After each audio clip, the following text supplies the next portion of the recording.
number of us have had the opportunity of getting to know, but not as well as I think many of us would like, because he's involved in a project that takes him out of town a great deal and takes him all over the United States, as a matter of fact. He's Associate Director of the Rural Practice Project, which, as you may know, is a Robert Wood Johnson funded project here at the University through the School of Medicine, intended to develop a particular model of rural primary care practice. Mike Ross is a person who has a very interesting and varied background. He is a person who spent a lot of his time in his earlier days, I sort of say his youth. He's still in his youth. Mike spent a lot of his time in North Carolina before doing things outside the state. He took a law degree here at the university in 1952 and was involved in many ways in the segregation confrontations that absorbed this campus, this community, this state during that period. He eventually found his way into labor-related health care movement, and before coming to the university here was the executive director of the Fairmont Clinic, probably one of the best-known medical care programs associated with the United Mine Workers Health and Welfare program in West Virginia. He is an adjunct professor of medical care organization right now at the UNC School of Medicine, and is the associate director, as I said, of the Rural Practice Project. Now, Mike has done a number of things.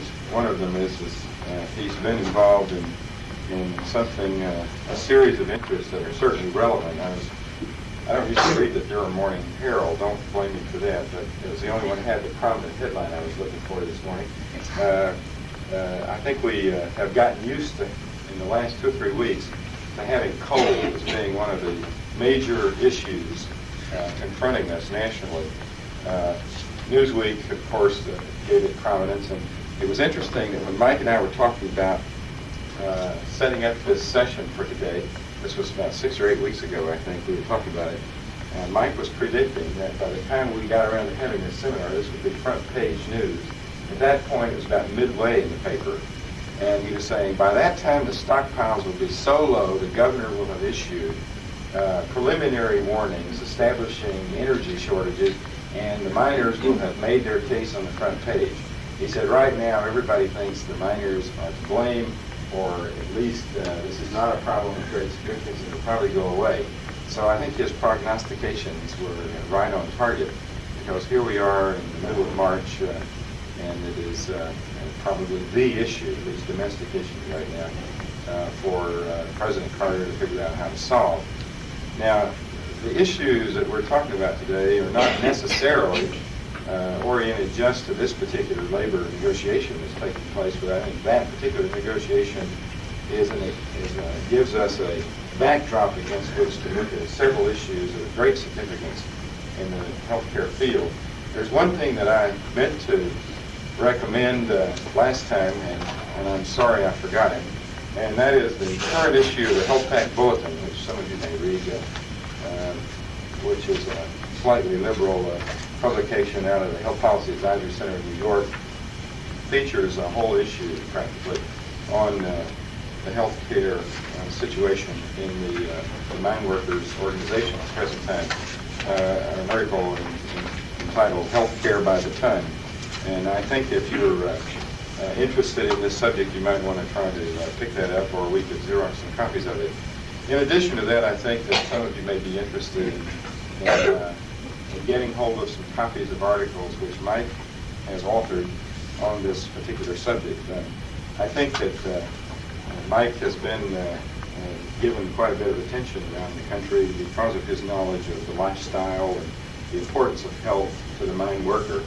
And for example, when Hugh Downs was the host of the Today Show, Mike was a guest on that show speaking about this particular subject.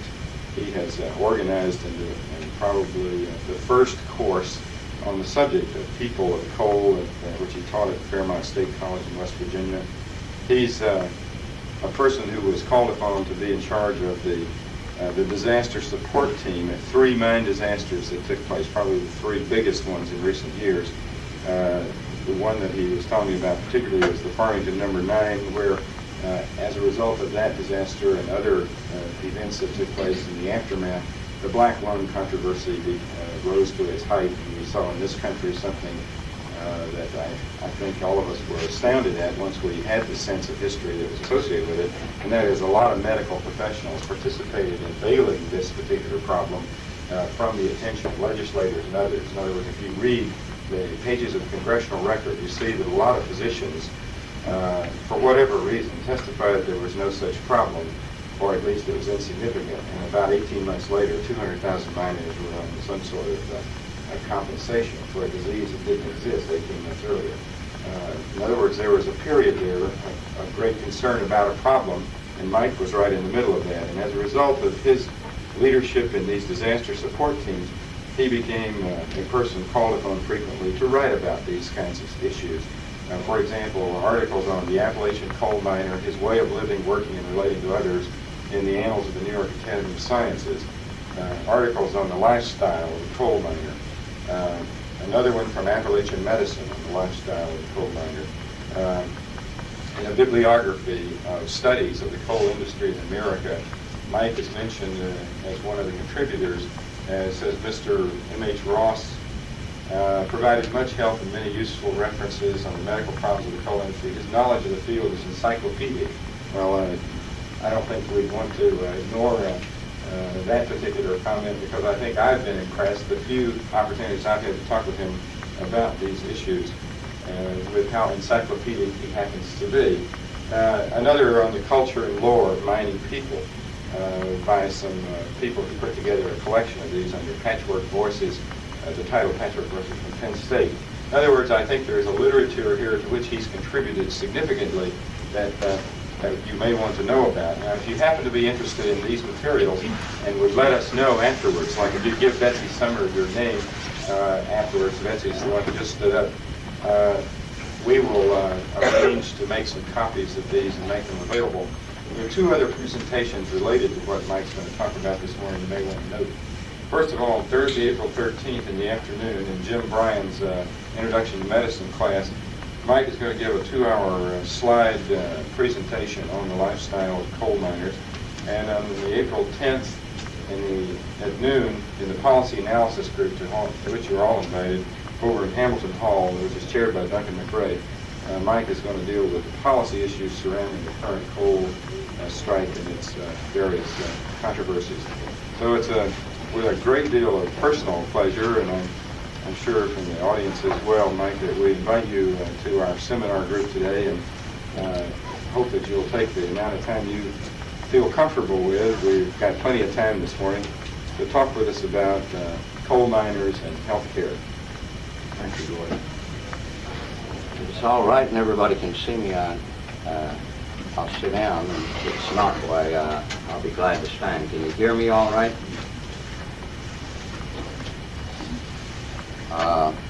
I might indicate Duncan McRae doesn't let me, he doesn't give me the freedom you do, Gordon, to change the subject. You say some kind of political scientist is doing PhDs all the time, so I'm going to speak there only about the political science of the Black Lung movement, what forces came together that made that victory possible. And he wouldn't let me have the freedom that Gordon did. I told Gordon that with the headlines and the coal miners having been out for close to 100 days by today, that I didn't think it appropriate to talk abstractly or academically about the healthcare system that was created starting 25 years ago in Appalachia, because it was only incidental to a life and death struggle for those miners that discussion could take place today. And that with his permission, I was going to deal with what's in the headlines right now.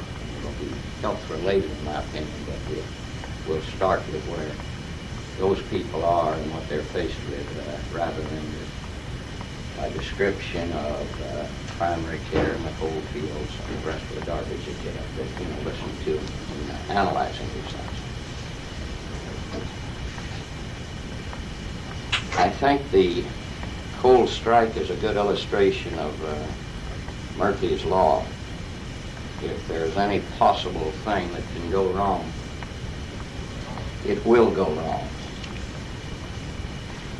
And then for President Carter and the American middle class, there's Kelly's codicil, Murphy's Law. Murphy was an optimist.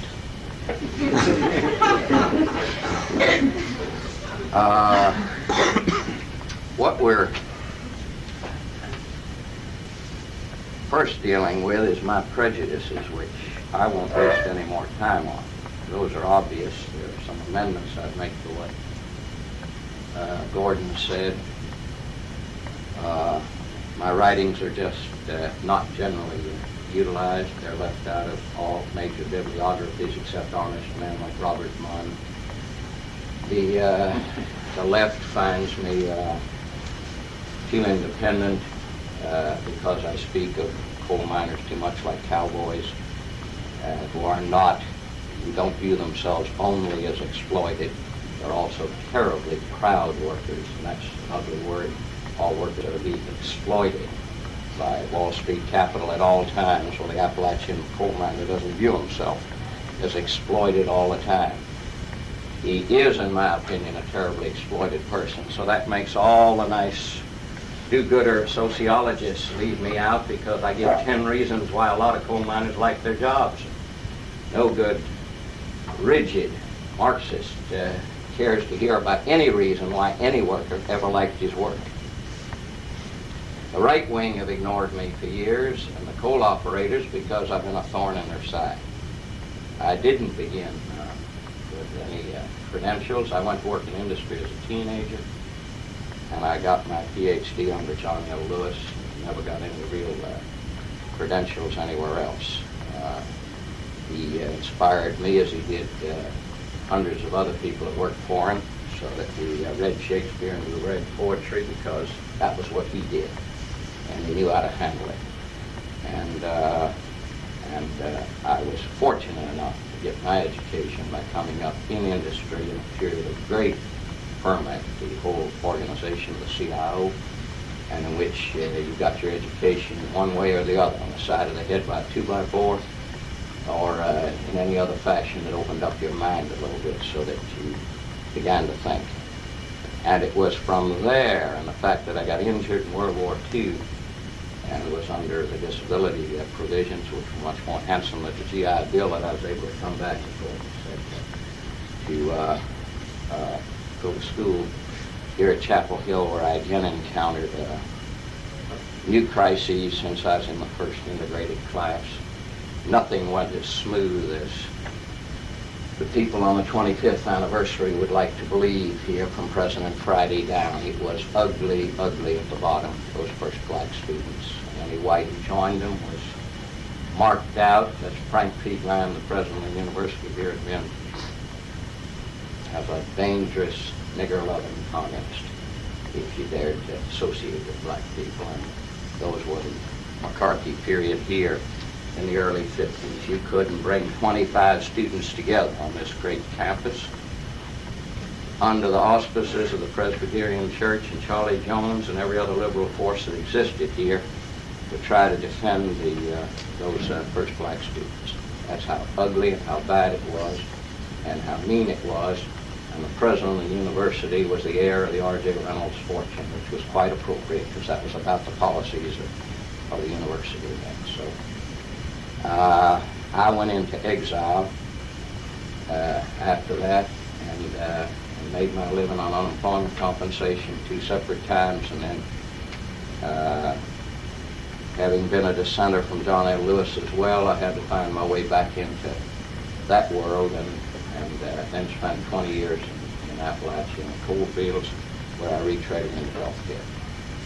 And they call me an adjunct professor of medical care organization, why, I'm afraid the faculty had to swallow hard as they looked for credentials to go with that. All I had done was do things in Appalachia for 20 years, and they finally decided they wanted to do some of the same things. So God bless them, and I'm happy to be here with them, and there's some awful excellent people that you can work with now.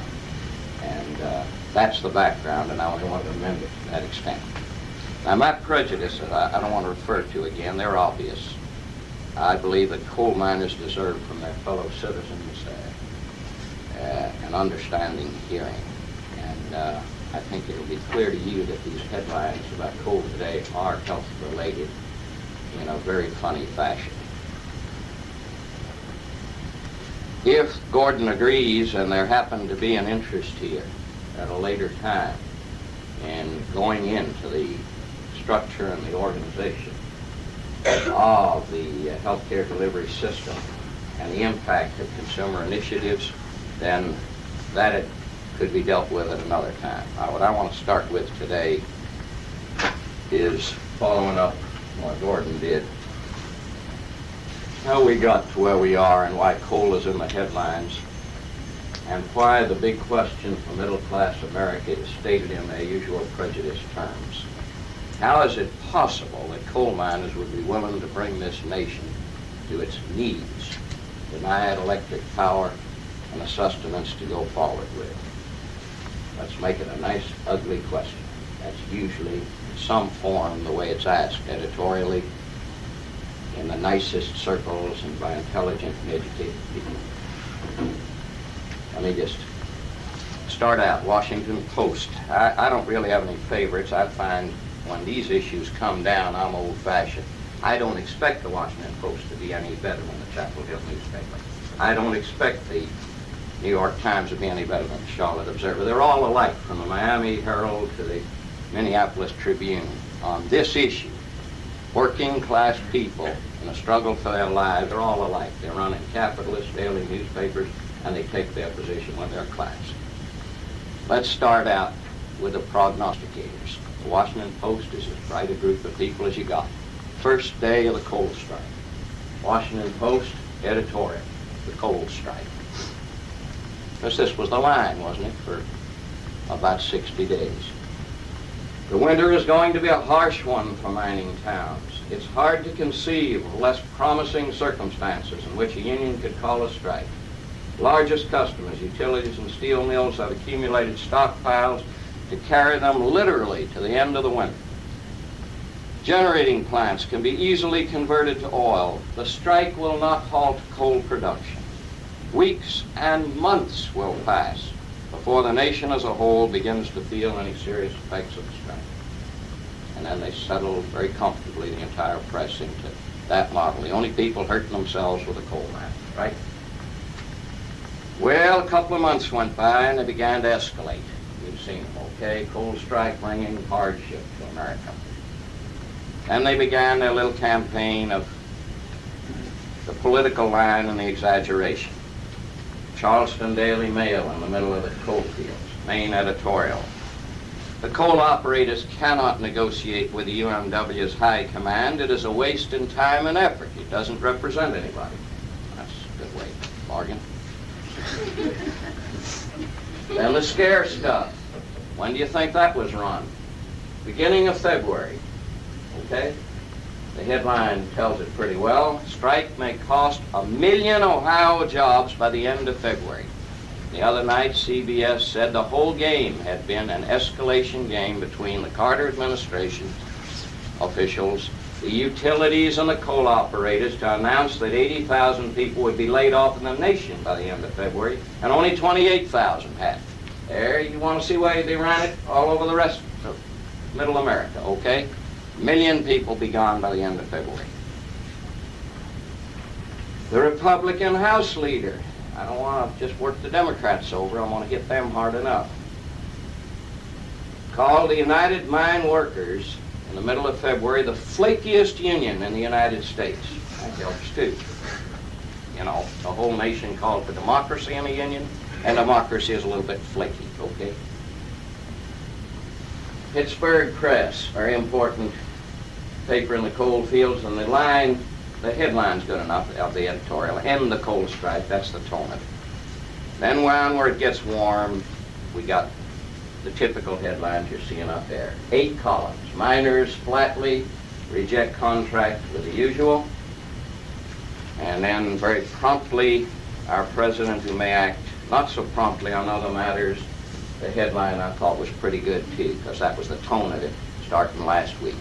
For the last week, we've seen that tone in the press, okay? That's been the tone.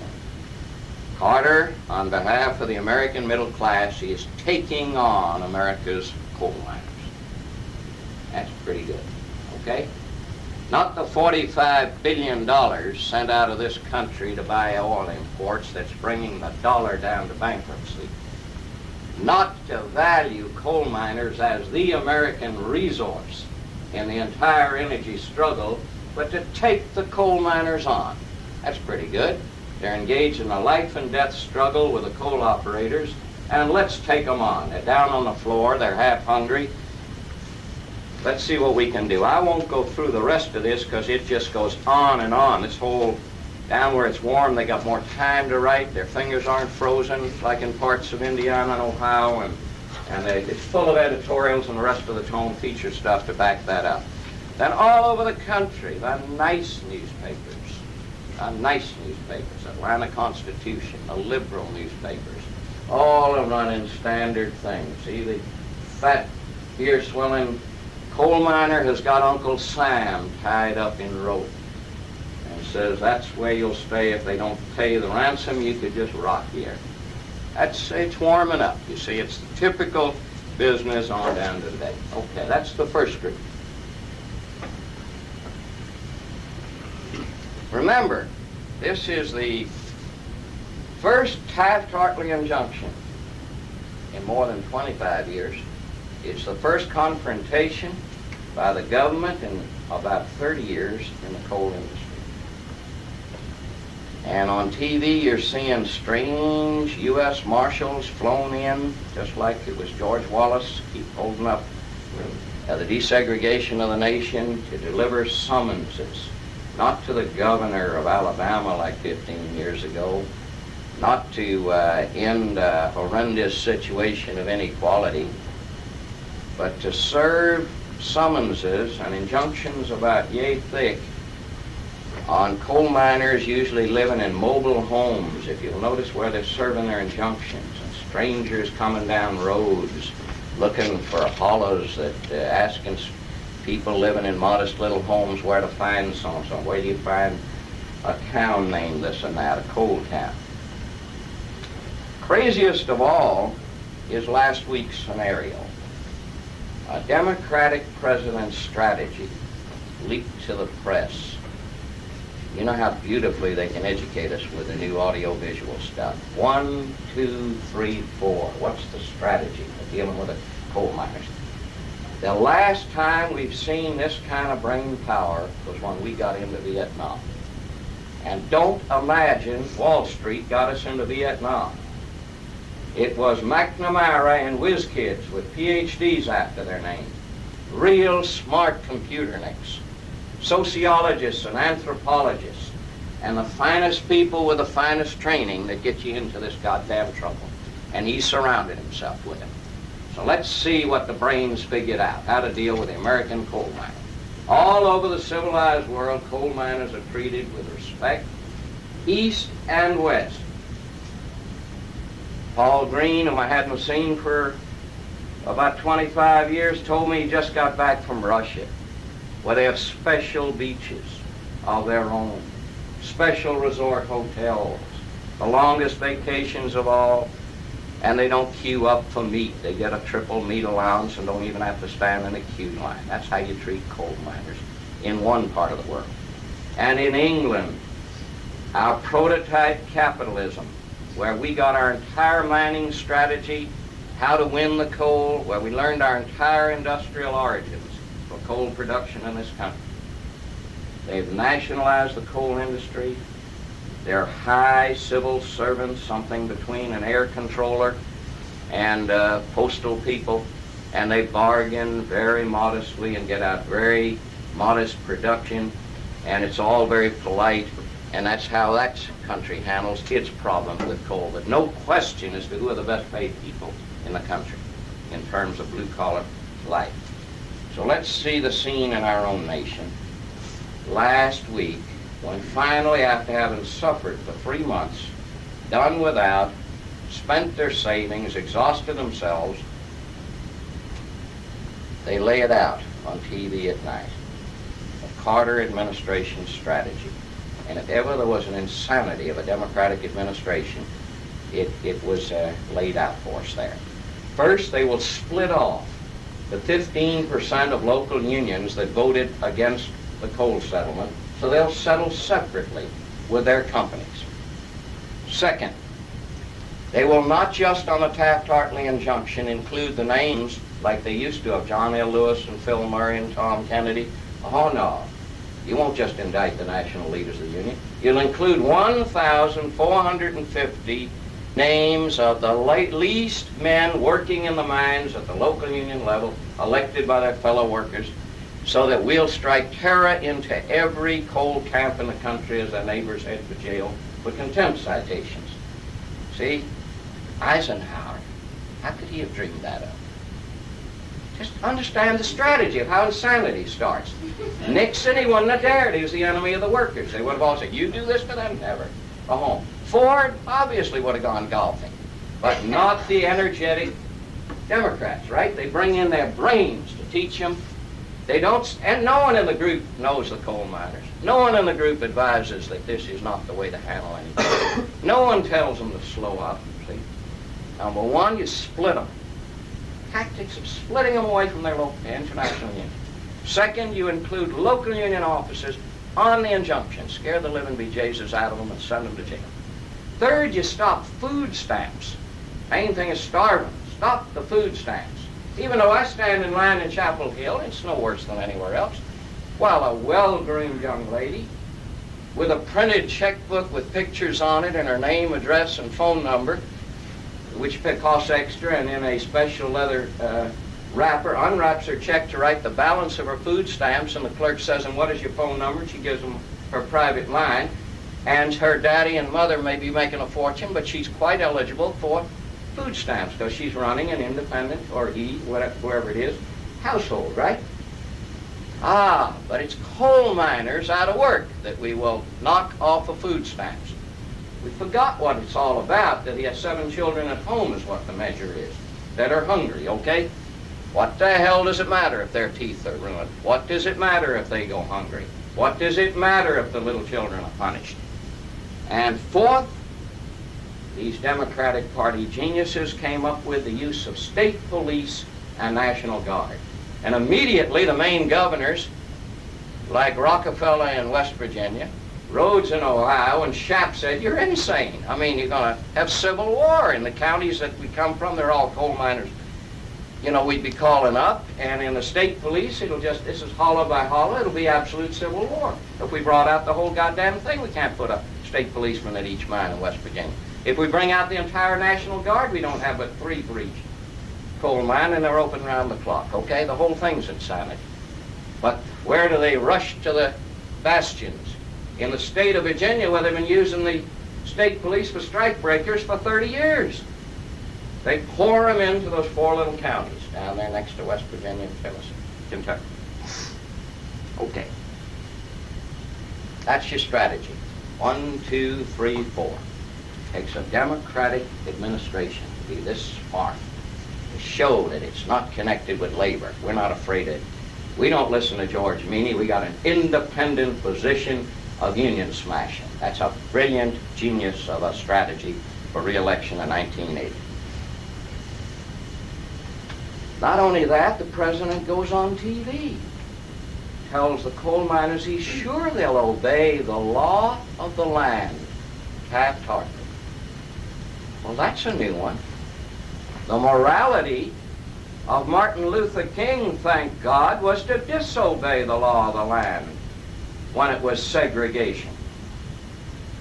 And this new morality is that somehow if they don't lay down and die, they're disobeying the law of the land, vetoed by President Truman and passed over his veto in the hysteria of post-World War II. The 1946 Congress was simply a reaction Congress which ended price controls and which passed Taft-Hartley as the punishment for John L. Lewis and the punishment to the coal miners more than 3 decades ago. The irony of it all is not that some strong leader like John L. Lewis is threatening the nation and striking fear into it. The irony is that the American middle class has got what it asked for, and it doesn't like to look at itself in a mirror. That's the irony of this. They don't like John L. Lewis. He's a dictator. They hated him when he was alive. And I worked for him, and I know he was a dictator. And if ever there was a benevolent despot, he probably was one, in the sense of fighting for his people. And his miners loved them because he stood up to the outside world and the non-coal miner world for them.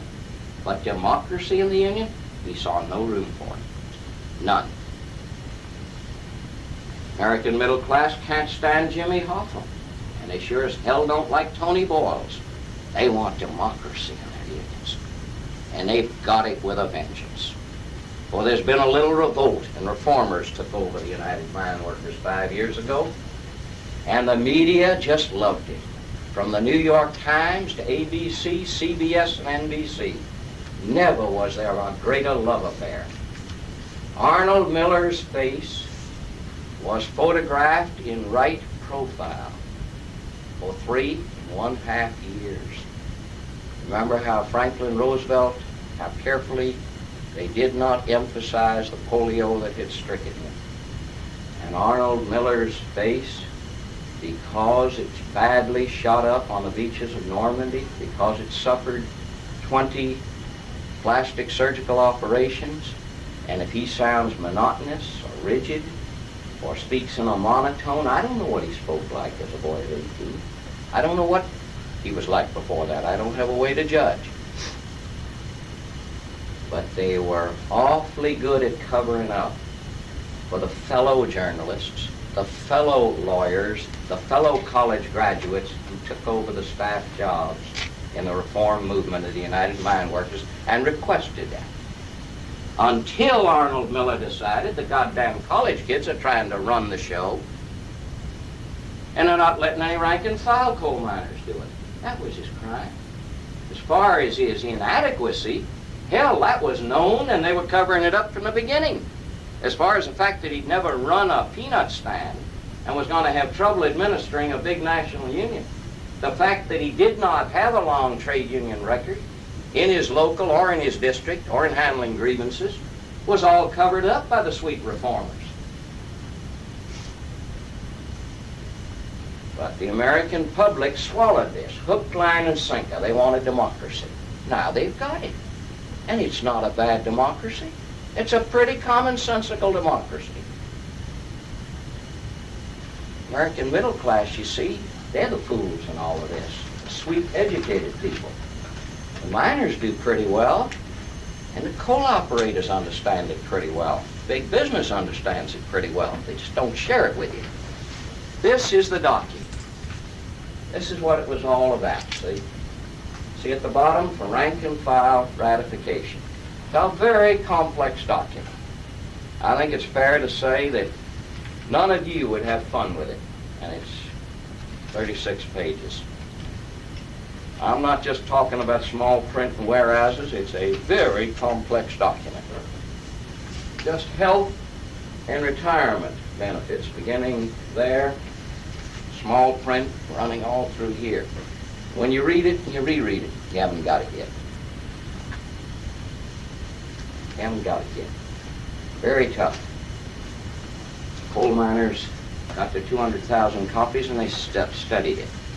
And of course, they had plenty of headlines like this during that week.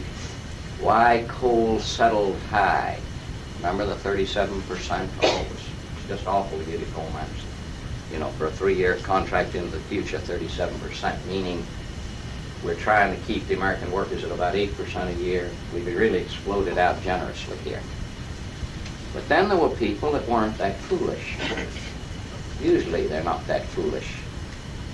My favorite newspaper is not the New York Times and the Washington Post. They're a lot of junk. They're for people that want to be suckered by liberals as good as by others. The Wall Street Journal usually tells it the way it is. The Wall Street Journal didn't fool around. They, on February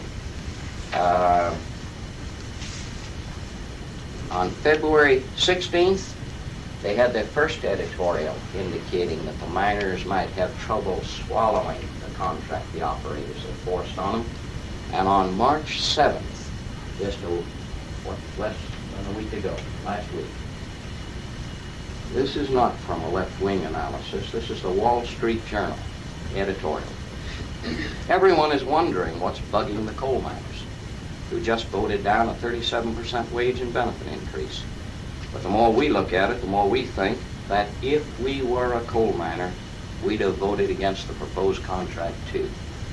You know, they're not going to end up being pro-labor. They just hit Jimmy Carter. But let's get the tone of it.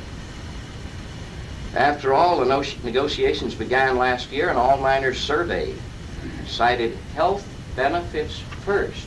I told you we're in an area where we're going to get back to health care. We're going to do it way around first.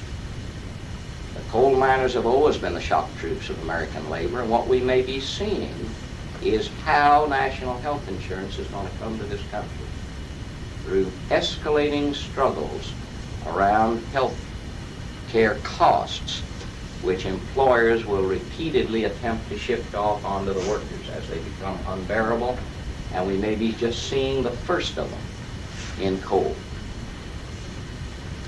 The miners surveyed, remember the journal said, placed health benefits first. This should guide, negotiators. Pension benefits second and wages third.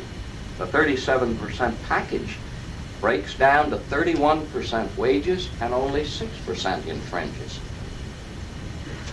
Indeed, they've negotiated away the all-expenses health plan the miners have had for 30 years. Now let that rest on your mind a minute.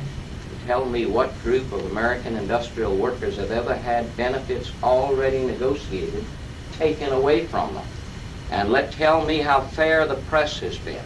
How fair it's been at stating that unlike any other industry, unlike anything in all world history, in economic history and bargaining history, how employers expected to take something away from workers already granted in previous years, and a part of their tradition, and a part of their expected remuneration. But you got to get it out of the Wall Street Journal to get it straight. See, they don't have to worry. No one's ever going to accuse them of being pro-labor. They can ramble on and tell it all, because they're just talking businessman to businessman. Guy investing in the stock market or a guy looking at the interest rate. They don't care what they say editorially, as long as they give them the long list of the New York Stock Exchange at the back and the price of government bonds. Now, health benefits, says the Wall Street Journal, are not subject to federal income tax. And pension benefits are deferred and taxed at lower rates, while wage increases are gobbled up. And the deductibles now must be paid for in after-tax dollars rather than tax-free ones. The miners wanted pensions increased. They're not just charitable. See, Wall Street Journal's shrewd. They're not just being charitable to the older guys retired. Look at how shrewdly they understand lifestyle. The miners want pensions increased for those who have retired prior to 1975 because they're often their fathers and grandfathers, and it's another way for a household to keep a pre-tax dollar from being clawed at by Uncle Sam. I won't go on because the rest of the half bit shows how a miner could analyze that wage increase and say it's from Doodley'sville. By the time you take off the Social Security increase and the taxes, they haven't got a thing. It's also significant to note that the Journal last week ran a full-page ad sponsored by the coal operators, which is a statement pointing out the rejection of their offer. And it went down, boom, boom, boom, the things that were offered as a contract were rejected. Nowhere did they say that in reality that they had the health care plan package to begin with, and that they were actually taking things away from this. A full-page ad. I didn't see it, but side statements, and I think it was Tuesday's issue. I know they printed that same full-page ad, although I haven't got them all over Appalachia, that they printed in the New York. They say the New York Times and the Wall Street Journal, but I haven't seen it. Well, I read it too. Now, let's stay with health care just a little bit to back up, because you can see how key it is. And we'll, I really, moved you off of it. I said I was going to deal with the headlines today, and then we'll get back on. This is the kind of letter, see, signed by the 3 trustees, you can see signatures in there, that triggers the miners. This is the notice that they each got that there would be no benefits starting December 6th when coal production stopped. This was the end of all health benefits. Remember, the funds in any past strike have simply, it was just like, life insurance continues when General Motors people go out on strike or anything. This just continued. This is the first time they went from deductibles and co-payment instituted last July 1 to total no medical care. It was an effort by the coal operators, by busting the funds, to bring them to their knees at the bargaining table. But should the public have been aware earlier? Well, these were the headlines last summer, and this is just a small one. They were very big headlines about the 10-week Wildcat Strike. Now, the Wildcat Strikes last summer, unlike the Wildcat Strikes earlier, were not isolated events. And while they had some political input, it certainly is exaggerated to approach it as one big coal operator named Herbert Jones does, by indicating that 1 or 2 dozen dedicated revolutionaries now in the mines are the key to the whole dissatisfaction. That certainly is an error. Nevertheless, the coal strikes last summer did have an odd pattern. They started in southern West Virginia, spread all over southern West Virginia and East Kentucky, and only now and then spread into the major, well-established earlier trade union areas, like northern West Virginia, eastern Ohio, southwestern Pennsylvania, and the Middle West. And they tended to exhaust, since they lasted as much as 10 weeks down here, where up there only occasional pickets would picket them out of work for maybe a total of 2 weeks, or 3 weeks in Ohio or in northern West Virginia. They tended to exhaust the savings in the summer before the big negotiations and major economic strike, which we're seeing now, of the people in that area. And they were therefore very carefully analyzed. Now, in the districts that I know best, the trade unionism is much better established, much more sophisticated, so that the local union leaders I know all opposed the Wildcat Strikes of last summer. They were very sophisticated coal miners in a political sense. Why waste our strength? We've got to have every bit of it to clobber them for these health care benefits come December. You have much more impulsive guys, and the media loved it. See, the media helped in its own way to play games. To this day, where are all the stories out of? They never tell you. It's always Cabin Creek. I'm in Charleston, West Virginia, and I've just come back from Cabin Creek. It's always this place in Cabin Creek, and this place in Paint Creek, this place in Wyoming County. Why? That's where snake handling's going on. That's where their romantic inclinations take them. It's where all the Vista volunteers wanted to be. I love them, and I love Peace Corps people, but God save me from them as my political leaders, okay? I mean, they're going to teach us trade unionism. If you know trade unionism, that's the disaster in the mine workers today. A bunch of Ralph Nader types took over the union and took over its staff, and have to, despite being the guys that explain it all to us, the Fine Health Pack article. It's an excellent article. The only thing it fails to do is tell what his friends, the reformers, did to the health care program of this union.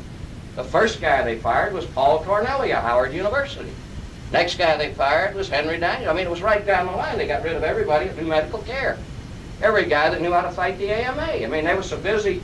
How could John L. Lewis, the dictator, and Tony Ball, the murderer, have had decent medical care in Appalachia? It was impossible in ideology, don't you see? We are the saviors. We are going to bring them primary care, right? There can't be anything out there. They wouldn't open their eyes and look, because we understand black lung benefits and the black lung movement. And that was what the reformers did. What I'm saying is last summer you had a whole prelude, an entire prelude. The 10-week strike was reported in detail.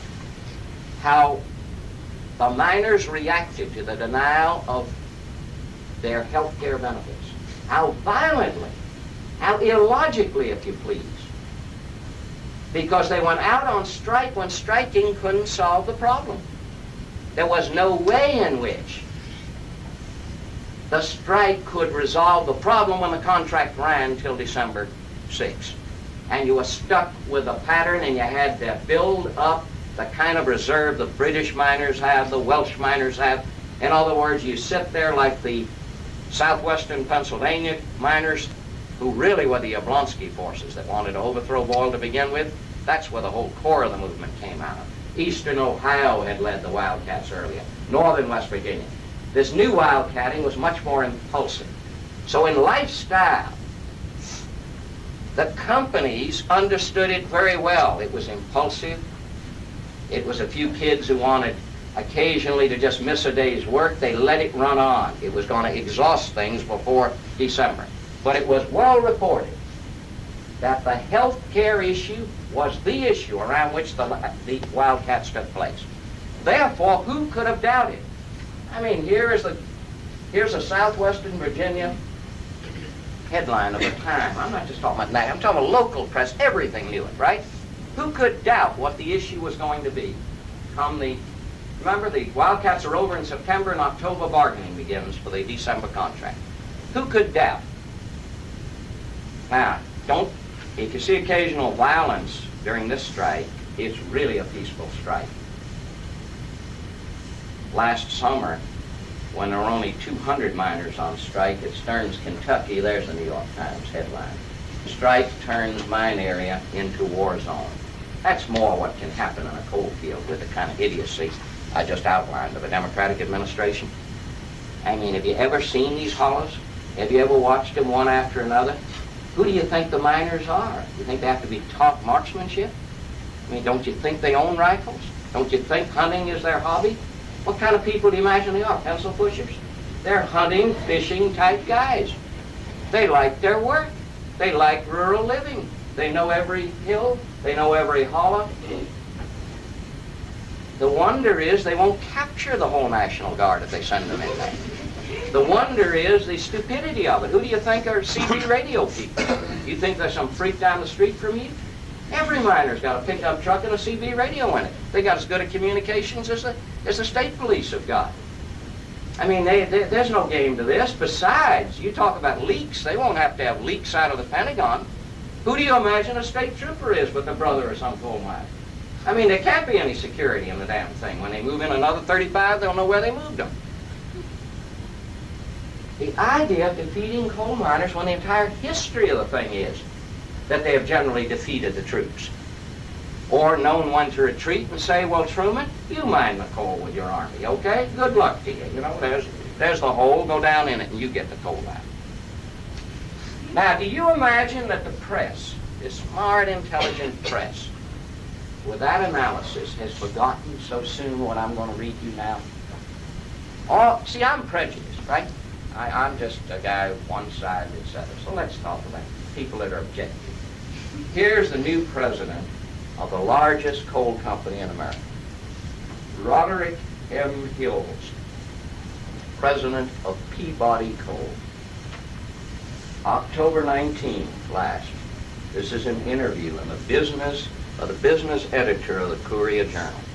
He gets in his Learjet and cruising along at 24,000 feet, he talks to the man in a banker's conservative pinstripe suit.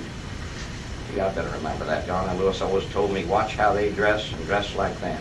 See, I've followed it ever since. Now, what did he do? Let's listen to what this guy tells him during the course of the interview. He's being candid with the business editor. He's in bargaining. Remember, the biggest coal company. They've started meeting with the union. They're dealing with what the press is saying are some left-wing kids, who are there all right, you follow me? And they do belong to Revolutionary American Alliance or whatever, okay? And you know, they're in some Marxist offshoot that's told them go down and colonize, you know, the American coal miners because they're the shock troops of the American working class. It's just that that's the way one side's seeing it. You see, that's what the danger is all about, that they're getting the miners upset. And they formed a thing called the Right to Strike Committee. Now, first of all, between you and me, the right to strike I'm here defending, and I will defend it to eternity, and my life has been based on seeing it as the major weapon the workers must have in order to protect their interests. And I made grave errors in World War II when I broke with John L. Lewis, because I found it too much to swallow to be a combat infantryman, you know, and feel like he was in with the isolationists. You follow me? I think in retrospect, looking back on it, he was much more right than I was in his critics, in the sense that he was defending the working class interests based on what I didn't understand, that he had lived through post-World War I reaction. And if you don't defend the workers' interest during a war, you get a wave of reaction after the war. So you must escalate even against a friendly administration and not let the millionaires in defense contracts make off with the profits of war. And I'm willing, you know, that was one of my errors and the things I had to learn the hard way in breaking with him. But a lot of people, remember the break between he and Phil Murray, although it was like a break of your loyalties, because our average coal miner's home was Roosevelt's picture and Lewis's picture, you know, and this was the loyalties. You understand, Carter's picture's not on anybody's wall, it's not going to get on anybody's wall, this kind of thing. The issue, this is Roderick Hills talking now. The issue is not the right to strike, as I see it. The issue is an industrial relations climate where employees believe that their legitimate grievances cannot be dealt with. The fault, Hill feels, rests on the doorstep of the industry, not the miners or the union. Is that being shared with you? Is that the line of the press? I'm hopping around, but this is not pulling out of context what he's saying to this reporter. He thinks the average coal worker recognizes the sanctity of the labor contract made in his behalf. This call for a right to strike, in my judgment, is not a call for a right to strike. It's a call for the inadequacy of the industrial relationship between the unions and the employers. That's what we should address. That's enough out of the thing, but it gives you the mood, okay? Early on in the bargaining, one intelligent president of the major coal company in the country gives the show away, because later they're going to use this. See, it was very stupid, between you and me, of the kids with college degrees to take the miners off the edge of a cliff. It couldn't have happened in Wales or Scotland. It couldn't, for very simple reasons. They're always led by their own working class. Any college degree person is a civil servant who works for them. He's hired as a research director. He's hired as a political action director. You know, he's hired the way you hire as someone back in Eugene McCarthy. He knows how to use telephones, you put them in a storefront. You have him do a job for you, you lay down the lines of policy, the miners do. And here you see the reform movement had taken over the staff positions, had taken over policy making. And what you had in this right to strike movement was the workers understood instinctively they were defending an old wildcat tradition of how they would deal with the danger to themselves underground in safety and on major grievances and stalling. And the politicos escalated it in an impossible way into a right to strike, to be inserted as language in the contract. You understand what the movement was attempting to do? That was an impossibility, if you please. I'm an old reactionary, if you want to, but I also have negotiated a lot of trade union contracts. Under capitalism, that's an impossibility. You are not going to gain a written right to strike, because what the employer gains is the quid pro quo, that you'll get work. In other words, it's like an impossibility in terms that they were inserting that was all right in ideology. You know, it's all right as a theory, as a philosophy. It will not work when they get down to saying, but what will you trade it for? You got to trade it for something. Now you want to defend. What's the tactic? The tactic is to have no language. See, they didn't know how to bargain with a company. The tactic is to have no punishment. The tactic is to keep the tradition alive without talking about it. And they weren't smart enough to see it, that the people had a tradition. That's why I say the democracy is working out okay. The miners have rejected this contract as a study, okay? The country asked for democracy in the Union, they got it.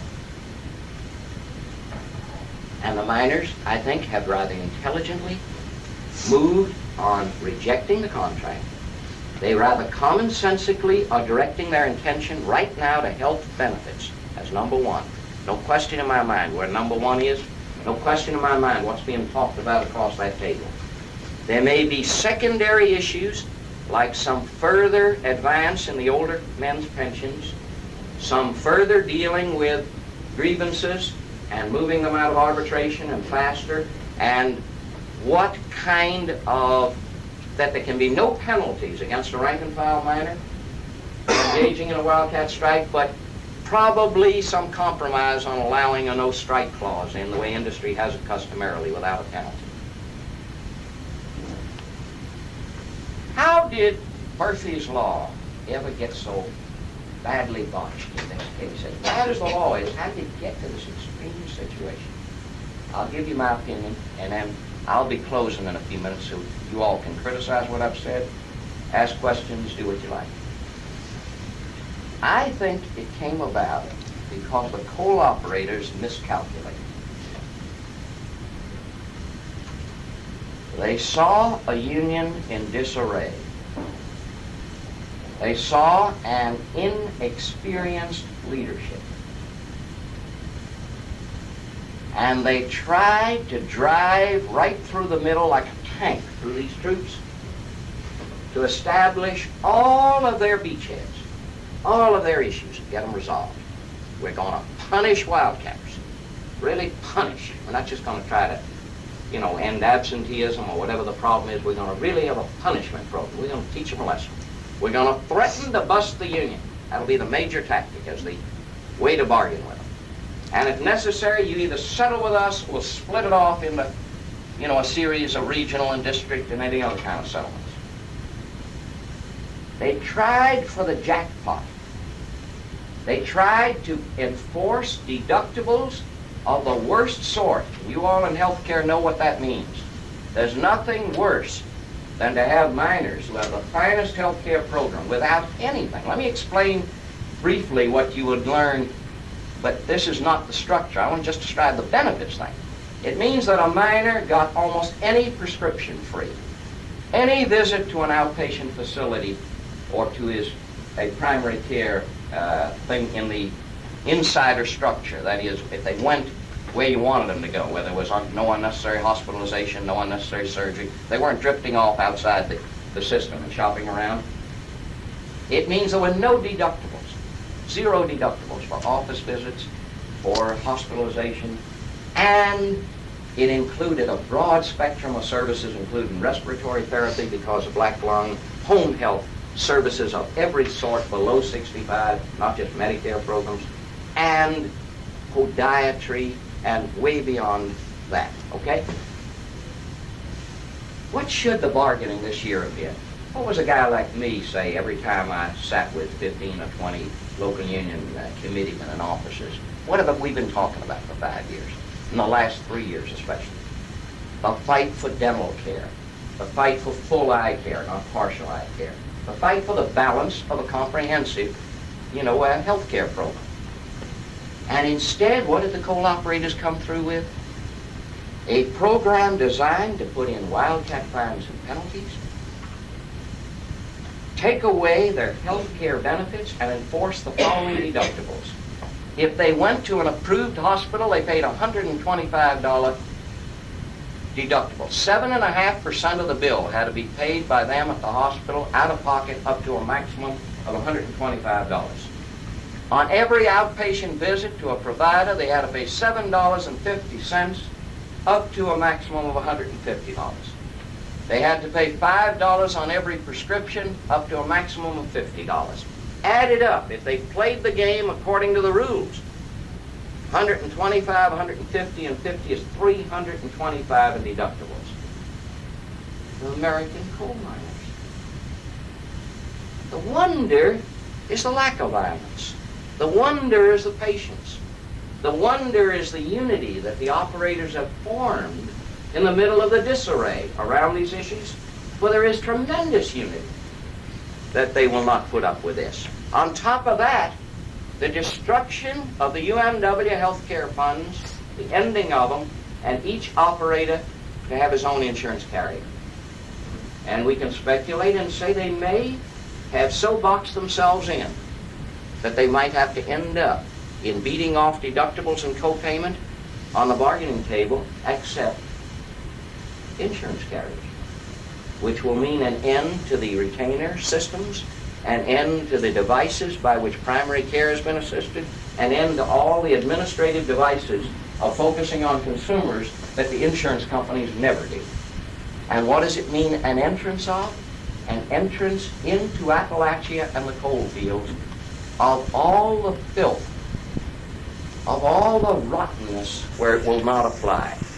And lastly, an end to all the logic that a home health visit, that giving a worker or his family a chronically ill person a drug for that illness might help keep him out of the hospital and out of the bed. All that logic gone. And what will it bring? The filth I speak of is not the beautiful personalities of the insurance company agents who want to sell life insurance and disability insurance. They're all beautiful people. You know that. They're salesmen. They smile when they speak. They show their teeth. They enter your home. They're polite. They know your wife's name and your children's name. I'm talking about rottenness. Unnecessary surgery will come with them. Unnecessary hospitalization. I don't really care for the compliments from the new reformers. This week, James Branscombe has discovered that what we did for 25 years in Appalachia, it's in a front page thing he wrote. It was the closest thing in America to socialized medicine, now destroyed. Well, isn't that nice of him after 10 years, you know? It's the first nice thing he said about the healthcare system. Up till now, it's been John L. Lewis and Tony Boyle, you know, created filth on the American continent. Well, I never have believed that BS. That's middle-class Ralph Nader BS. Jimmy Hoffa might have associated with the mafia. But Jimmy Hoffa was a hell of a good trade union bargainer, okay? And give me Jimmy Hoffa any goddamn time compared to Ralph Nader and the college kids that have been bargaining and bring a union to destruction. If that's a distraction to you, it's not intended to be popular with you. You follow me? In your circles, these are the heroes. And I'm telling you, they're not. A trade union can be fragile.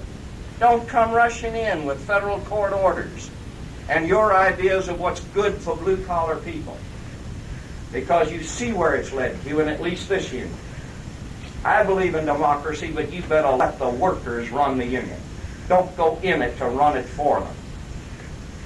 In 1974, Arnold Miller had as little to do with bargaining under the beautiful reform team of Tom Bethel and company as he has this year.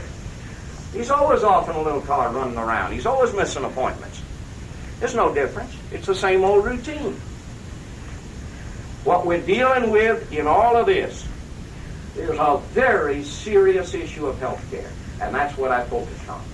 That the health care issue is central to the struggle of the coal miners, and the resolution of that issue is decisive not only for them and their families, but for much of the American labor movement. And yesterday and the day before on TV, what did you see? A great deal of unity at the grassroots behind the coal miners, more than we've seen for about 30 years. The Baltimore AFL-CIO bringing food and clothing. Other groups, church groups, bringing in things. We haven't seen that kind of thing. In other words, if the operators keep up, I'm not at all pessimistic. I'm not at all pessimistic about the democracy in the union. I'm saying let the coal miners run their own affairs. But you put up with the pain of it then. It's painful. Don't scream if Boyle men, like in the district I know best, get elected. If old Boyle men get elected, it's because they are looked on by the average Joe as a better trade unionist in the final elections than some guy that looks like a front for a young college kid. And that may happen. And don't be so tortured about it. And don't be so hard to make unity. The only thing the coal miners need is unity, and they'll never go back to the old system. Never go back to the old ball days. All those words don't mean anything anymore. Whether you were Miners for Democracy or BOA, that's 10 years ago. We got to talk about today. And the coal miners, let me conclude on this note, can only be understood if you see them as the most isolated and most rural of all blue-collar groups in this country. And they live far from the decision-making centers, the opinion-making centers, and the cultural centers of this country. They live in isolated hollows from southwestern Pennsylvania through to northern Alabama. And in their isolation, they have learned some things. And number one is that no one pays them any mind or gives a damn whether they live or die, unless one of three conditions exists. There's a major disaster that brings in the media and the curiosity of the American public opinion to watch TV or sell newspapers. Two, union feuding is so bloody and rotten that it has reached headline. They're killing each other over union affairs. Or three, what you're seeing today, they have a national strike with the capability of bringing this nation to its knees. And the disgrace that I outlined earlier is that a Democratic administration would have laid out 4 points. That if I had laid it out without dates on it and asked you whose strategy was that, some of you would have said the coal operators in Cabin Creek in 1913. And others would have said the Rockefeller strategy before the Ludlow massacre in Colorado in 1914 or 15, right? Or others would have said the smashing of the UMW in the 1920s. No, it takes the McNamara whiz kids with a PhD surrounding Ray Marshall and Carter now to have laid out a 4-point program for smashing the UMW people at this point when they really have issues. When they really finally have suffered for 3 months, they've suffered. And now for the first time they have the capability of winning the strike. And now the government intervenes to throw them back. And I say to you, it's this lack of understanding over the decades and indeed over the centuries. From the earliest origins in the British Isles in 12 and 1300, the isolated rural people burrowing like moles in the ground, far from the cities and far from the workers who need that coal and the people who need that coal. And since those people don't give a damn about them, they in turn can only be recognized as they unite and take positions for themselves in defense of their health care system or anything else. How about? Well, I'm sure there's some questions after that. I just wanted to make a statement. On the news this morning, there was an account of a young man who was 22 years old and a coal miner. And previously, one day, last week, he had mentioned his views about it today. If Pat Cotney was inactive, he was going to get ahead with it. And his family has chastised him so much for being on television, for saying what he thought about the whole thing, that he was saying that he was not going to work today. Dan? It's kind of remarkable that in this whole time, for the last year now, and this, your example is part of my observation of how a 22-year-old coal miner gets interviewed. There are articles written about him and how little has been said about or by or up in front of the companies themselves, the operators, and their long-term interests in energy and where they're going. I'd like if you could say a few things about the operators. The fact that these are companies that don't own just coal mines. They own an awful lot in the whole energy field.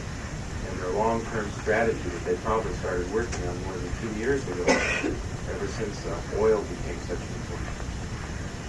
Since the 1960s, the very diverse and broadly spread out coal industry has come increasingly under the ownership of large oil companies like Continental Oil, which owns the second biggest coal company, Consolidation Coal, Occidental Petroleum, which owns the third biggest company, Island Creek, and all the way down the line through the oil companies. And then the conglomerates own other important sections of the coal industry. When they do, they become energy conglomerates because they already own oil and they own gas. They own uranium very commonly in the West, and they add coal. They're late on the latter. Most of them have moved out of the first two into uranium, and they add coal as the reserve, and they have their own goals. For instance, for many of them, a lengthy strike was very important. The hell with whether the miners suffer. The hell with whether the lights go out. They intend to jack up the price of coal to the BTU level, the British Thermal Unit equivalent of oil prices. And the capital of the United States is very seldom in Washington, D.C. anymore on these kind of decisions. It's in Houston, Texas, where wheeler dealers like what's Kennedy's, John Connolly. John Connolly, is one of the big wheeler dealers. So that they're intermediaries between the Arab Mideast control of oil and the American oil and the whole pricing schedule with competing fuels like coal. So what we have is that in all this discussion, I'd add one more thing, Stan. Nobody has mentioned an ugly word like nationalization. That's another thing.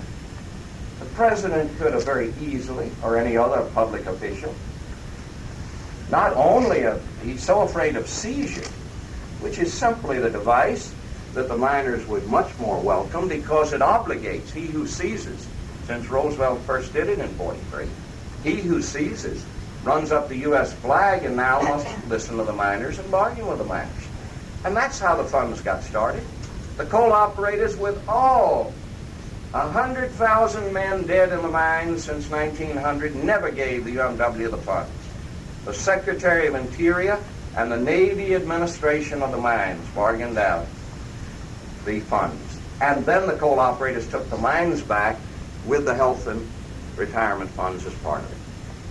So that what you have is no one mentioning not only seizure, that's like a dirty word. What the hell's wrong with seizure? It's the American interest. Think of the irony that you take the mines under Taft-Hartley because it has endangered the health and safety of America.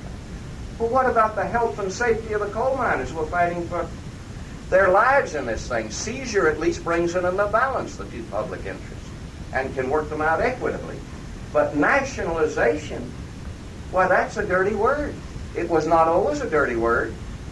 The UMW conventions until the year 1922 officially favored at various points, as the British miners have always favored, our nationalization into a regular public utility. That it should be taken over. It has nothing to do with socialism or capitalism. It has to do with a nationalization like the Postal Service or like anything else that must be. Education is not a private entrepreneurial thing. It's a public thing. And coal, if it's this necessary, by being nationalized, would make the coal miners a cross between air controllers and high-rise construction workers or something, bargaining at a very high level for very decent protection in their lives. No one mentions that in all of this, although that would endanger the interests of these oil companies who wouldn't like to be nationalized on coal, let alone on oil, because they're creating this whole damn thing about deregulation of gas. They want to jack up gas prices 40%. They're simply holding a gun to the head of the American public, and the press, as we indicated in the first half hour, is simply covering up this whole thing by making other issues. The whole focus is on the disarray in the Union, and nobody focuses on the disarray amongst the operators, which means that Eastern Gas and Fuel and Pittston. That's why Nick Comissi is at the table. He's the president of Pittston. It doesn't own any oil. Why do you think they're getting along so well? You know, the last 48 hours, they've removed U.S. Steel from the table. They've removed the two big oil companies from the table. In other words, you've got coal companies here that are about to go bankrupt. This is the only thing they've got. They're also watching non-union guys running away with spot market coal at $60 a ton during the strike. You know, they're losing out on the whole profit-making scene. They don't want to play out a national cartel game with Mideast oil and all. But the disgrace is that at a point when an energy crisis exists, we don't have the humanity or the foresight to understand what is our resource. Coal is our resources, and the miners are our leverage. We have the equivalent of the Saudi Arabian wealth in energy in this country, and the coal miners are the key to getting it out. And the idea of humiliating them, the idea of defeating them, the idea of not raising them up as co-partners to hear out their case and treat them with fairness is a disgrace at this point in American history to our own national safety and welfare. Let me bring you back to health for a minute. For many of us in community health, the UMW program has been a model. It's been an inspiration. What happened to it? Well, nothing happened, as I see it, to the basic in-place delivery system. We can talk, a sense of that something went sour there. But that's a far-reaching discussion, if you want to say it ended up to multi-specialty groups, or something. That would be detailed discussion. You're talking, if I understand your question right, what happened to the financing mechanisms? That's what you're talking about. The easiest way to illustrate that to you would be to show you the way the 74 contract.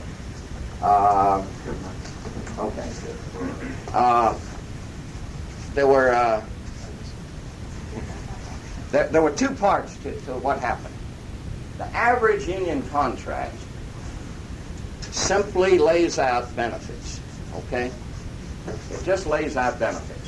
The employer must provide the following. 1, 2, so much life insurance, so much health insurance, the benefit structure. And it does not tell him where to get it, generally. He can shop around, get it from what carrier he wants, etc. What the UMW has done traditionally, and simply modified in the 74 contract, is lay out the financing mechanism. Now that is what both made it different and led to the dilemma. The financing mechanism is a very specific, from about 1947, for 25 or more years, it was a tonnage that went from 5 cents to 80 cents at the end. And then it added cents per hour. This was from 74 on, okay? Another formula, which is another expensive way to finance pensions and things. So it laid out a financing mechanism, which meant that the trustees, like the federal government, if HEW only has so much money, then it starts laying off or it cuts back. You had to cut back benefits if the money began to run out. Now, you could debate for a long time what occurred. But I am not as kindly as you have noted. In other words, the Nader-like reform movement, it was not, I repeat, the entire staffing, was by college graduate journalists, lawyers, editors, etc. And they took policy management, okay? They did something that's never happened to an American blue-collar union, and it has certainly never happened to the British union. When I was invited and spent 5 weeks in South Wales, the one thing that struck me was the words they used. The research director, the college graduates are our civil servants. That was the common word used. In other words, anyone who brought in from the outside understood he did not make policy, he carried out a mission. Okay, and this was not true. I was intimately connected with how they intervened and everything. But they said they did a beautiful job in 74, okay? What went wrong? The coal operators say the Wildcat Strikes so affected the tonnage and decreased it. Their argument is it brought the funds to bankruptcy. It would have to be said that the Wildcat Strike, by decreasing tonnage and man-hours worked, certainly, brought down the weakest of the funds to a certain extent. Well, what other errors were made? This means this balance is tightrope walking between here and here, and actuaries. Actuarial firms were in there that had to predict coal tonnage, that had to predict which mines would open, that had to predict which mines would be organized by the union out west and which wouldn't be. They had to know just what, and all that went belly up. The reformers can do beautiful analyses of other people's errors. Lewis was a dictator, obvious. You don't need a great analysis. Okay, he was. You can analyze everything else was wrong, but not analyze their own errors. Their actuarial predictions went belly up. They were wrong. You have to stand. You stand for that in trade union business. You answer for that, okay? It's a sad thing for the workers that it was wrong on so many counts. The union did not. No one could have predicted the disorder in the union which prevented organizing, There were a series of things that happened. So that last June 18th, the UNW Fund's trustees announced a cutback with deductibles of $250 on the medical side, $250 on the hospital side. And that was the first time in 30 years that coal miners have been faced with a cutback in their health care programs. And that preceded by 5 months the opening of bargaining. So what I'm trying to understand, though, is this reduction in benefits that's at issue now, is that only because of the weakness in the funds, or is this... No. The answer to that's very simple. Coal operators have chosen this moment in which they think the union is in disarray to drive forward and say, although steel workers in this country and auto workers and rubber workers and other heavy industry workers all get total paid-for benefits with very unimportant exceptions, like auto workers pay $2 for a face-to-face, provider encounter, but very unimportant exceptions. Nevertheless, even though we insist on private insurance carriers, we insist on these deductibles to stop abuse. And we know that's not the issue. The issue is, that's the cost of health care. It's a punishment issue. So that they have chosen, and the press haven't focused enough on how health care has become central. It has been central and it remains central. The right to strike thing I tried to indicate earlier, just as the guy in charge of Peabody sees through it, the miners will cope with that. I have no question that no 24 revolutionaries, as one coal operator says, are going to keep them out on a right to strike ideological issue. No way. They will preserve their folk tradition of the right to wildcat, but they will not try to introduce it as language. That will not be an issue. I think that can be resolved. This other is, and I think right now, since it's 100 days of striking within a day or two, I think you will see this health care issue surface.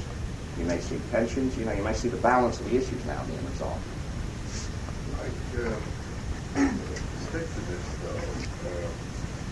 You made remarks about the intellectual development formula. It seems to me that there is another side to that. That is, that you would think that after 27, 28, 29 years, a program which the miners clearly appreciated, many of them remember what it was like before it started. I can't help but feel that the problems of the union leadership itself, not only in Washington but in the local, contributed to the acceptance of this program. It seems to me, after all, that when you have a scale of health benefits that's been pretty well the same for several decades and appreciated, that if there had been an adequate understanding or the opportunity to express it through strong union leadership at the local district level and in Washington, that even if they were to accept this 1974 formula, they would have added the proviso that if, in the event that there are not adequate funds to maintain this, that other steps would be taken, and these steps could have been outlined. because everyone knew that they were working on the basis of estimates. So the question I'm putting is, what about the problem of translating the appreciation, the perceptions, the understanding of the beneficiary into a strong position in maintaining this? Now, you know, something else has happened recently, which I think that's the same issue in a sense, and that is the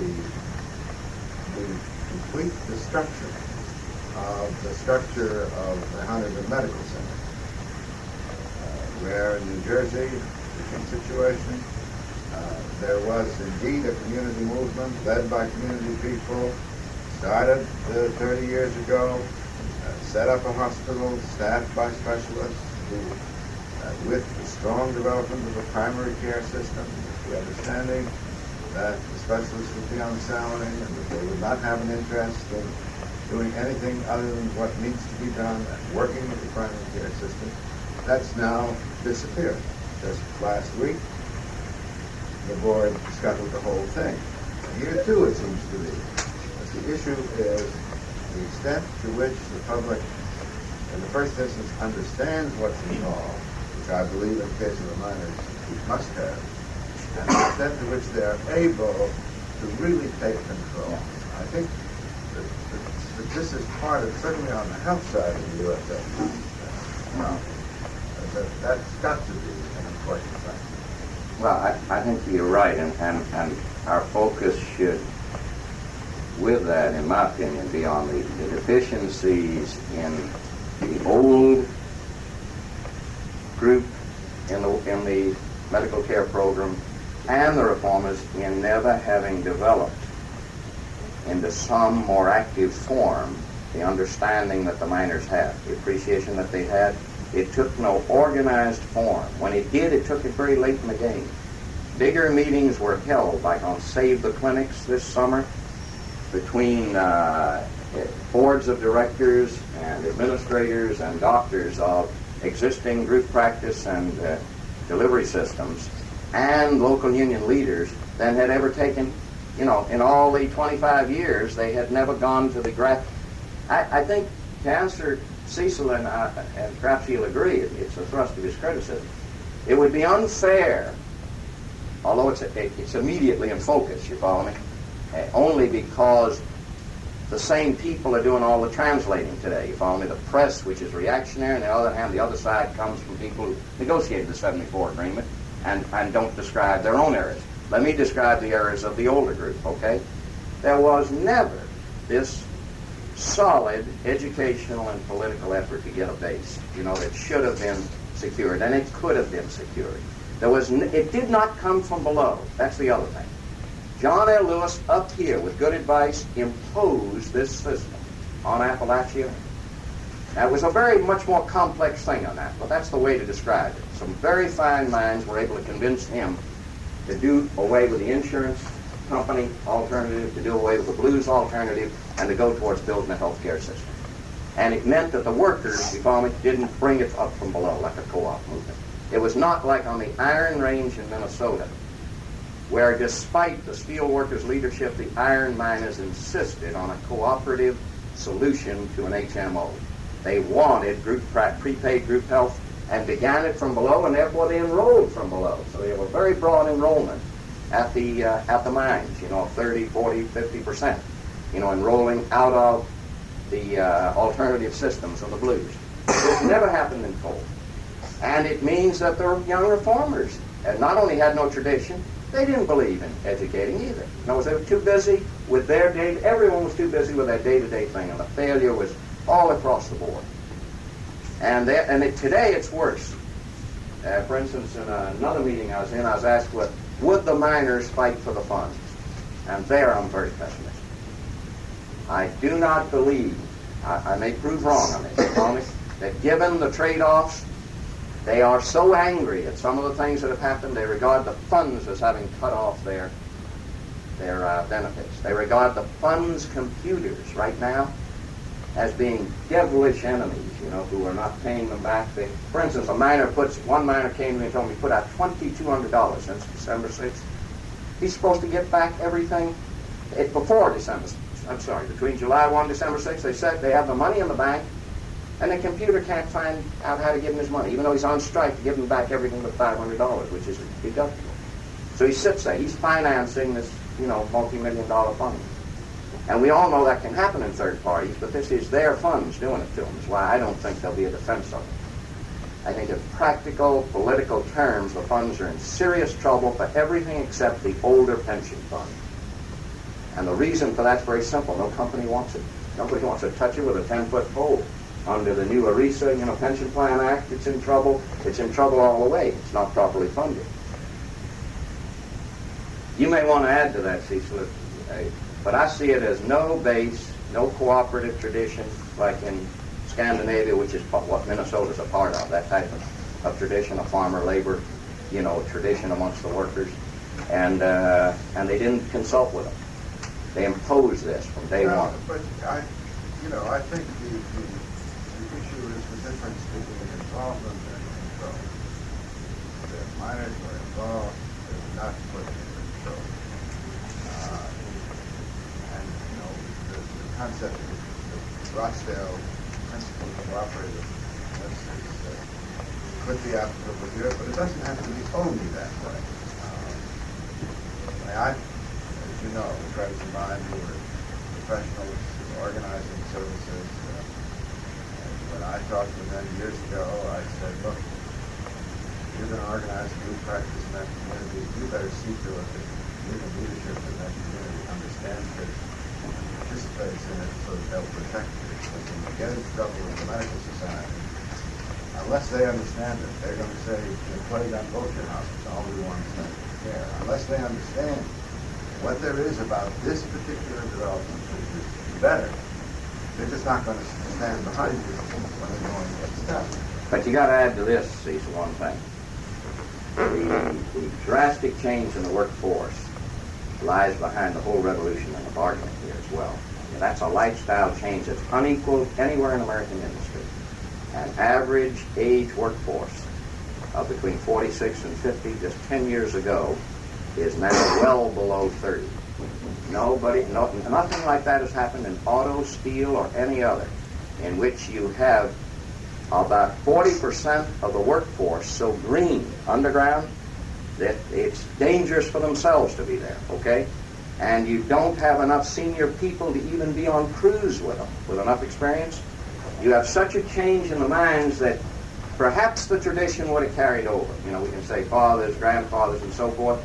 But even when you think of the southwestern Pennsylvania clinics, all of which have large coal miner boards, northern West Virginia, large coal miner boards, Cabin Creek, Cedar Grove, all of these, there's a serious issue, as I talk to those people, as to whether you have the carryover to the new majority, which is very young, which thinks it returned from Dayton, came back to Appalachia from Detroit, it thinks in insurance terms, it thinks in, there's too much acceptance of middle America already. They're watching TV, the insurance system to them is a desirable thing. You carry a blues card and you show it wherever you go. Go visit your friends. Who the hell knows UMW when you go down to a Florida vacation at Disneyland?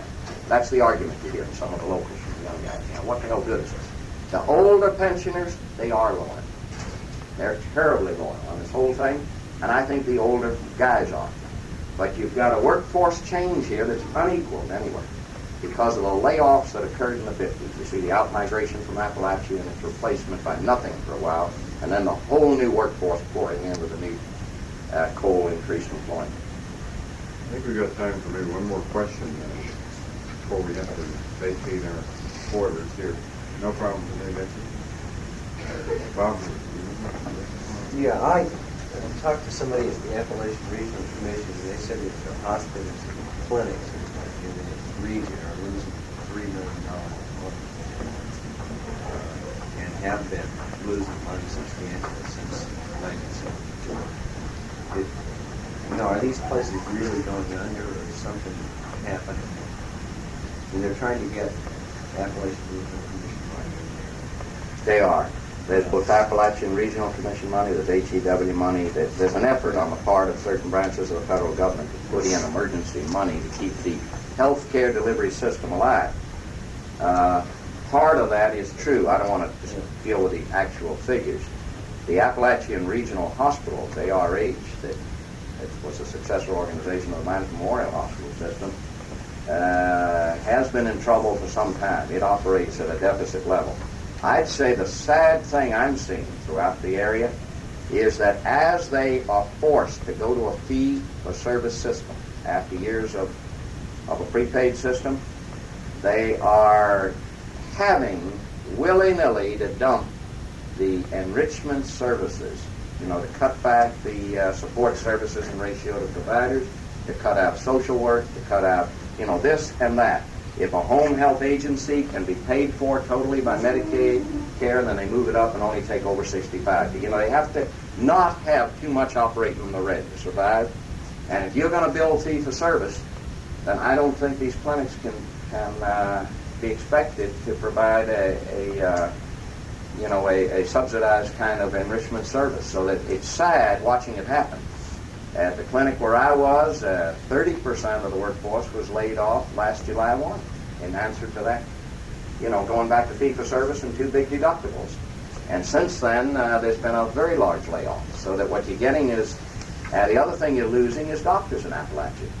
You can't upset physicians brought into Appalachia over a quarter of a century at different points, including recent years, and upset these providers. They don't have to sit and read headlines that are telling them maybe you'll have a future, maybe you won't. Maybe there'll be payment for your services, maybe there won't. They start reading ads about that kind. So what you got is a subtle decline starting in the physicians in Appalachia in these clinics and a weakening of the whole structures. But they are in trouble. There's no way in which a fee system can carry. By the strike that's not behind the Taft-Hartley, does this mean that they go back to bargaining? They are in bargaining. Yeah, they're in bargaining. But of course, part of the Taft-Hartley order is to keep bargaining, and they are bargaining. But they're not going back to work. That'd be my judgment, yeah. It doesn't look like it. The danger of what we outlined here is that you got a Democratic administration playing with fire. In other words, you just, the division and the coal fields are so serious. This has been a very peaceful strike. Yeah. And you could get escalated violence at the drop of a hat, and there's no number of state police. Well, how much longer can it go on? Really, can it go on without there being... Well, I can't answer that. Well, it means there's an energy, you got an energy crisis in those northern middle western states spreading around the nation. Just a total electrical crisis is the first thing that happens, an electrical utility. And then industries lay off that burn coal for jobs. Those are the 2 biggest places to get hurt. Mike, I think we can all say that this university may not be always right, but when they bring people in who know something about what the real world is like and involve you in various ways in university programs, etc., they've done at least something right. And I hope that some of us will want to follow up with you on some of these points. We may want to have you back for a session like this and some other aspects of this later. But I know for myself, and I'm sure for most of the other people, it's been one of the best sessions that we've ever had here. And I really do deeply appreciate you taking the time out from your busy schedule to be with us. Thank you. So we hope you'll come back and see us again sometime. Thank you all for staying around for a while. We hope you'll take the opportunity to talk with Mike personally if you have something you'd like to talk to him about. A few more